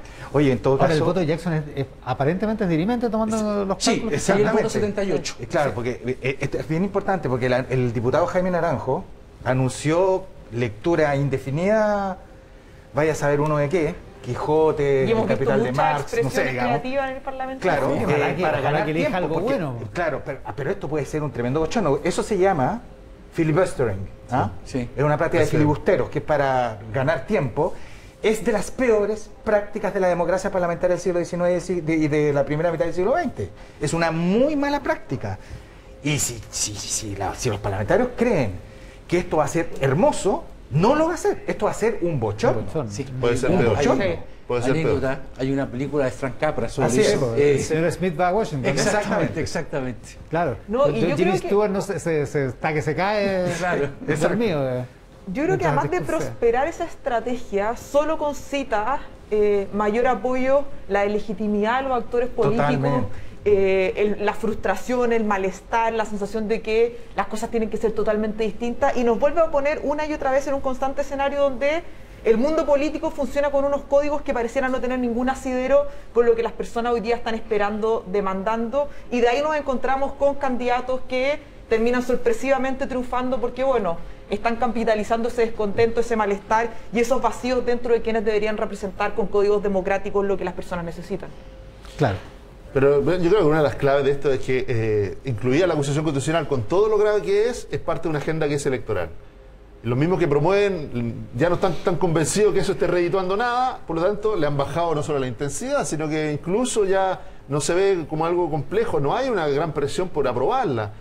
Cuando uno mira la performance de la comisión, la verdad, lo que pudimos ver de la votación fue lamentable, ¿no? O sea, más allá de unos cantos más de Florcita Motúa y otras cosas, el nivel de argumentación... No, pero más allá del canto, el nivel de argumentación era pobre, ¿no? dudoso. Era muy pobre. Entonces dicen, bueno, ya no sirve para la agenda electoral, por lo tanto pierde intensidad y queda fuera. Y lo que de verdad, las acusaciones constitucionales, sobre todo contra un presidente, son herramientas de una gran importancia, son para resolver temas extremadamente complejos y pareciera ser, como decía Pía, que la realidad va por otro camino muy distinto a lo que perciben estos parlamentarios. ¿Cristian? Yo tengo la impresión de lo que va a polarizar un poco la agenda en la próxima semana en el Parlamento va a ser la prolongación o no del estado de emergencia, que hay que decirlo, el oficialismo la puso exactamente para eso. Y el cuarto retiro, que yo no sé exactamente... El miércoles. Que es el miércoles. El miércoles en el Senado, sí. Tenemos, o sea, la próxima semana es una semana bien clave y ahí, claro, el cuarto retiro va a ser otro hito. Y decía el senador Insulza en el bloque anterior que tiene que ser con acuerdo de la oposición, al interior de la oposición, con ciertos bordes, porque el proyecto tal como está se rechazan en la Cámara en general. Sí. Lo que pasa es que estamos viendo, con todos estos ejemplos de mala discusión legislativa, una campaña electoral programáticamente muy mediocre. Estamos viendo, esto es lo que a mí más me preocupa, la degradación de la actividad política es enorme, enorme. Es decir, realmente es llamativa. Es cierto que el fenómeno es bastante universal, ¿eh? En muchas partes del mundo la política está perdiendo prestigio y eficacia, pero el nivel al cual está llegando la política chilena, un nivel de degradación muy importante, realmente me resulta inquietante. Sobre todo porque estamos viviendo un momento, también esto ha tendido a pasar colado, digamos, estamos viviendo técnicamente un momento constituyente, que coincide con la campaña electoral. Afortunadamente la convención ha perdido estridencia, lo cual me parece bien, ¿eh? Porque yo prefiero una convención mucho más eficiente y con calidad argumental en su interior que estos espectáculos en donde finalmente predominan las políticas identitarias. Pero realmente es bien curioso el desfase entre las conductas de los políticos y la importancia del momento histórico. Realmente es un desfase increíble, asombroso. No, y es una separación constante de cuáles son los temas relevantes dentro de la discusión. Quería sumar un dato que esta semana se lo vi a Claudio Meléndez. Carlos Meléndez, que él retomó la barómetro del 2016-2017 y mostraba cómo Chile está penúltimo dentro del porcentaje de empatías partidarias y también de confianza hacia los partidos. Y esto muestra en el fondo que si es que antes una familia tenía cierto vínculo con un sector y se mantenía, hoy día esto en Chile es muy, muy bajo, lo que hace que las personas se muevan con bastante libertad de un candidato a otro, cruzando las lógicas clásicas del espectro político. Y aquello es muy relevante, porque primero hace aún más impredecible el escenario presidencial. O sea, ¿alguien podría estar dudando entre votar por Sichel y Boric? Así de... O sea, si es que desconozco el detalle de la movilización, pero hay menos fidelidad frente a un candidato que tiene un mal desempeño, y también en eso, el control de agenda de los temas, y por eso los episodios de violencia son tan beneficiosos para José Antonio Kast, entre otros temas, pueden tener impactos bien relevantes dentro de la elección. Y solo sumar algo, perdón, Iván, que hay que mirar con mucha atención cómo se van a distribuir los apoyos. Yo sé que las encuestas no pasan por buenos momentos, pero cuando uno ve la distribución de los niveles socioeconómicos respecto a ciertos candidatos, se encuentra con que hay sectores populares que hoy día están tomando postura en base a un abandono también.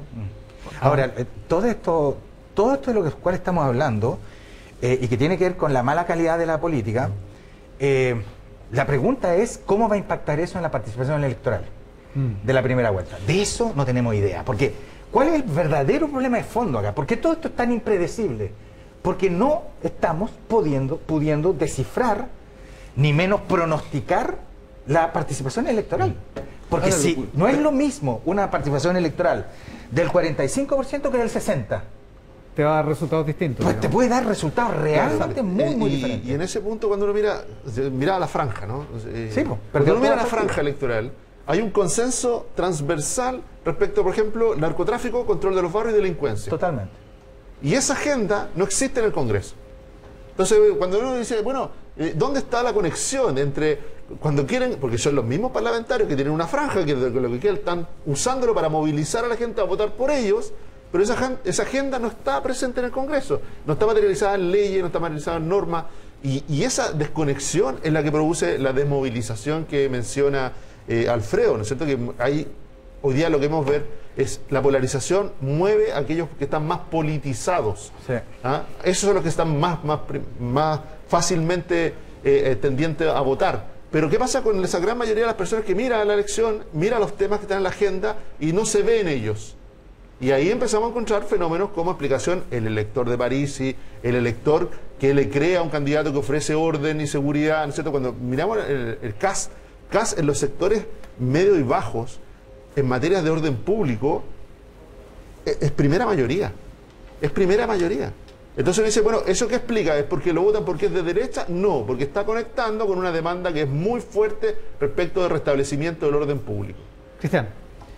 Yo creo que los vientos están cambiando de dirección rumbo a esa agenda y el Parlamento está llegando tarde otra vez, pero yo siempre he puesto en tela de juicio esa afirmación tan tajante de que la sociedad no está polarizada y que son los políticos los que están polarizados. Yo estoy convencido. Yo creo que al final esta es una elección tremendamente polarizada.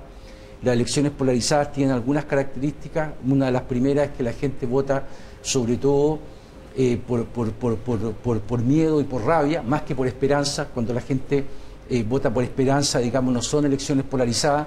Otra característica es que hay una alta participación en las elecciones polarizadas, aquí por lo que dicen por lo menos las encuestas, y ojo, aquí puede haber mucho voto oculto. Eso es. Porque hay mucha gente, como son dos extremos, hay mucha gente que no confiesa su voto por las razones que sea, que puede, sí, claro, en los ambientes puede tener un ambiente muy hostil, alguna cosa. Aquí puede estar, pero yo creo que la sociedad sí está polarizada y que esta va a ser una elección bien complicada. Es que yo ahí discrepo, porque la sociedad chilena de verdad no está polarizada. Si estuviese polarizada, no tendríamos el 57% de abstencionistas de mayo, de las elecciones de mayo. Una sociedad polarizada y dividida es la norteamericana. Esa es una sociedad dividida y polarizada, además con varias fracturas simultáneas, ideológicas, raciales, étnicas, de clase, territoriales. Son muchas las fracturas. Pero con el mismo nivel de abstención que Chile. No, porque con la elección de Trump versus Biden aumentó el nivel de... Aumentó la participación, pero no llegó al 50%. O sea, igual hay un 50% de los norteamericanos que no votan.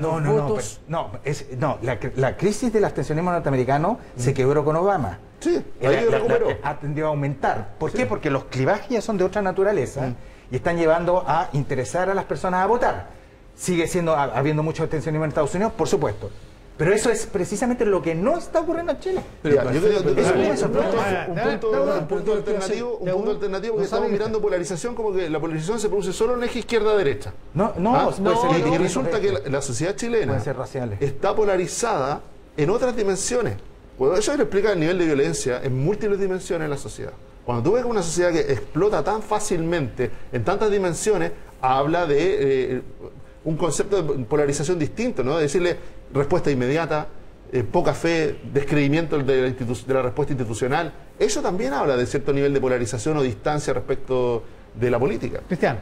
No, yo creo que sí está polarizada porque una sociedad en crisis y que para salir de esa crisis busca opciones tan antagónicas que son las opciones que se traducen en la urna, para mí es una sociedad polarizada. O sea, no le veo, digamos, más. Yo creo que el tema de la abstención es un tema que lleva mucho rato y en muchos países. Yo sinceramente creo que es verdad, hay fenómenos que trascienden a Chile, que eso no quiere decir que uno los mire de forma menos preocupante.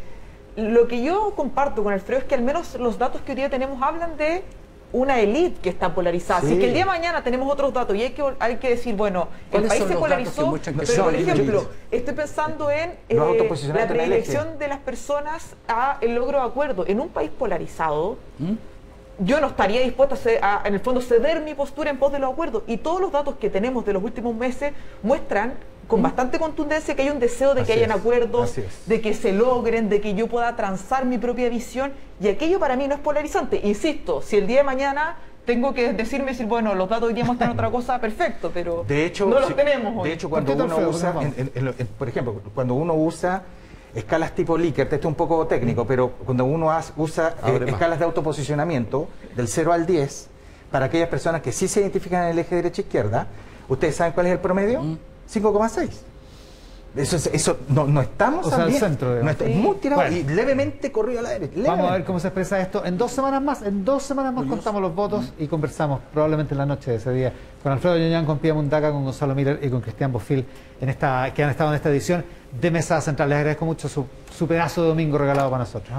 Muchas gracias, pues. Muchas gracias. Estamos preocupados también de lo que pasa en la Araucanía. Fue uno de los polos noticiosos de esta semana y durante todo este fin de semana ha estado realizando una consulta ciudadana en torno al tema del estado de emergencia en 2 provincias de la Araucanía y 2 provincias del Biobío. Conversamos con el gobernador de la Araucanía, Luciano Rivas, en este mediodía, acá en Mesa Central. Gobernador, ¿cómo está? Muy buenos días. Muy buenas tardes ya. Muy buenas tardes, Iván, un gusto saludarte. Oiga, hablemos de la consulta primero. Estaba teniendo una cifra importante de participación, es una consulta que es por internet, digamos, es digital. ¿Qué cifra tiene ahora de participación hasta este mediodía?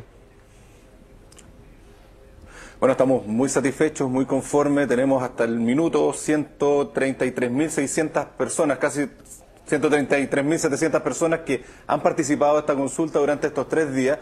Una cifra súper importante, Iván, si lo llevamos incluso a lo que fue la última elección que se realizó acá en la región, que fue la elección de gobernadores. Ya esta participación que tenemos hoy día es de un 85%, por ende estamos muy conformes. Y esto quiere decir en realidad lo que la gente en la Araucanía necesita expresarse, necesita opinar, y la participación nos tiene sumamente conformes, porque creemos que ha sido una participación amplia y en las 32 comunas de la región. Ahora, ¿cuál es la...? Bueno, se entiende que esta no es una consulta vinculante, por cierto, no es más que un insumo para que el Congreso tenga en consideración esta próxima semana. ¿Cómo debería tomar el Congreso cuando se discuta el proyecto que extiende el estado de emergencia que va a enviar el gobierno, o que ha enviado el gobierno? ¿Cómo debería tomar el Congreso este insumo, los resultados de esta encuesta? Bueno, esta es la primera encuesta que se hace en la región, especialmente con un tema tan relevante como es la seguridad en la Araucanía. Y lo que nosotros esperamos es que este insumo, que no sabemos cuál es el resultado, pero esperamos que este insumo realmente sea bien utilizado por los políticos y por los parlamentarios al momento de pensar, con el cariño y respeto que le puedo tener a los parlamentarios de la zona norte o del extremo sur de nuestro país o de la capital. Creo que es relevante que la voz de la Araucanía, con una participación que realmente ha sido importante, sobre 130.000 personas y todavía quedan horas por votar, sea tomada en cuenta, sea valorada al momento de hacer estas decisiones. Porque aquí lo que hay es una participación. Esto no tiene que ver ni siquiera con un sesgo político. Aquí está, si bien la lidera el gobernador regional, pero está respaldada por los alcaldes de AMRA, que son todas las municipalidades de la Araucanía, de todos los sectores políticos, y que en realidad están preocupados y están propiciando que esta consulta se realice de buena forma en sus diferentes comunas, en la ruralidad, etcétera. Así que esperamos que realmente este insumo, sea el resultado que sea bien utilizado y sea tomado en cuenta al momento de discutir un tema tan sensible como lo que está pasando en nuestra región y también en la provincia de Arauco. ¿Cómo amaneció hoy la Araucanía, gobernador, en términos de hechos de violencia? ¿Qué información tiene? A ver, no tenemos una información clara. Aquí usted sabe que la información de la seguridad la maneja el delegado presidencial, pero sí entendemos que hubieron atentados en algunas zonas de nuestra región. Lamentablemente siguen ocurriendo estos hechos, y aunque estemos en estado de emergencia hemos tenido todos los días algún tipo de atentado. Yo conversaba hace un par de días con su par del Biobío, con Rodrigo Díaz, que decía que él no se oponía al estado de excepción necesariamente, al estado de emergencia, pero que no lo consideraba que fuera una herramienta única, exclusiva, que no bastaba con el estado de emergencia. ¿Qué piensa usted al respecto? A ver, concuerdo con Rodrigo en ese aspecto. Creo que el estado de emergencia hoy día ha sido una herramienta necesaria para controlar los hechos de violencia en muchas zonas y principalmente para dar esta sensación de seguridad. ¿Cómo ha ido mutando este tema? Porque sin ir más lejos, partimos con atentados a los camiones, a las forestales, y esto ha mutado incluso a atentados a las personas. Pero concuerdo con Rodrigo, esta no es la única solución, esta es parte de la solución, pero también nosotros no podemos seguir mezclando todo el tiempo que la violencia tenga una vinculación directa con, en este caso, la causa mapuche. Hoy día creo que la ciudadanía del mundo rural, mapuche y no mapuche, lo que quieren, lo que solicitan es paz para poder emprender. Y estos grupos radicalizados que han tomado esta causa, que han mostrado incluso su poderío de fuego en los últimos días, van por una vía distinta, es una vía mucho más política, una vía ideológica, y probablemente lo que hay detrás de esto, para tener ese nivel de armamento, es un financiamiento de actos ilícitos, como ya muchas veces se ha comprobado que puede ir por el robo de madera, por el tema del narcotráfico, entre otros. Pero yo creo que lo que no podemos hacer es seguir mezclando. Sí, necesitamos un Estado mucho más presente. Nosotros desde el gobierno regional estamos trabajando en las necesidades que tiene el mundo rural, conectividad, agua potable rural, entre otras, pero necesitamos también seguridad para que las actividades se puedan desarrollar y, por sobre todo, que esta sea una región igual que todas, donde la gente pueda transitar por los caminos y no tenga que tener este temor a que sean atacados, incendiados o todo lo que pasa en nuestra región. En los últimos días de la semana hubo una reunión, participó usted, participó el gobernador Rodrigo Díaz del Biobío y otras autoridades. Entiendo que estaba el presidente también en esa reunión que fue telemática y que era una reunión de coordinación, de información. ¿Qué datos se le entregaron, gobernador, en esa reunión? ¿Qué información tiene respecto de la situación efectiva de Estado de Derecho y de combate a la violencia y a la delincuencia? Bueno, tuvimos una buena reunión, estaban tanto los ministros de Interior como la ministra de Desarrollo Social, el ministro de Defensa, junto a los generales de las diferentes zonas, a los delegados presidenciales. Bueno, y los datos que nos entregaron es un poco la evaluación de cómo esto fue variando, cómo se había logrado reducir también los atentados, las usurpaciones, pero ya desde hace un par de días empezaron los enfrentamientos, las emboscadas a las patrullas militares y con el lamentable fallecimiento que tuvimos en Cañete. Fue una reunión también en esa vía, también se trataron temas importantes de el desarrollo de cómo está el plan Biobío, el plan Araucanía, referente a las inversiones en nuestras regiones, pero de todas maneras creemos que es una reunión importante, pero ahí bueno, yo también fui crítico, creo que esta reunión era necesaria haberla tenido antes. Nosotros los gobernadores entendemos que esta estado de emergencia es una potestad del gobierno, del presidente de la República, pero creo que las coordinaciones son importantes. Así que me parece una buena reunión, quizás podría haber sido un poco antes, porque hoy día lo que estamos trabajando los alcaldes, los gobernadores y en el caso mío con los alcaldes es una coordinación súper estrecha en los territorios, que lo único que queremos es que esto sea un apoyo a la gestión y a la buena gestión también del gobierno central. Ya, pero más información respecto a lo ocurrido en Cañete, que fue estos eventos gravísimos del mediodía y la tarde del miércoles pasado, donde termina finalmente una persona muerta con todo el enredo que se provocó además en términos comunicacionales por la cifra de personas y de víctimas. ¿Más información sobre eso tiene usted, gobernador? La información prácticamente que ha salido a nivel de comunicaciones, que esto fue lo que nos planteó también el contraalmirante Parga, que hubo una emboscada en un procedimiento donde ellos fueron a proteger la labor de carabineros y que, bueno, termina con esta persona fallecida. Más información no tenemos, es lo que está en la investigación también, y esperamos que pronto puedan salir esos datos a la luz, pero en realidad se nos entregaron la misma información que se estaba entregando por la prensa, y lo único que nosotros pedimos también junto a Rodrigo Díaz, que este proceso obviamente sea lo más transparente y lo más rápido posible. O sea, no es posible jugarse por ninguna tesis por ahora, ¿no?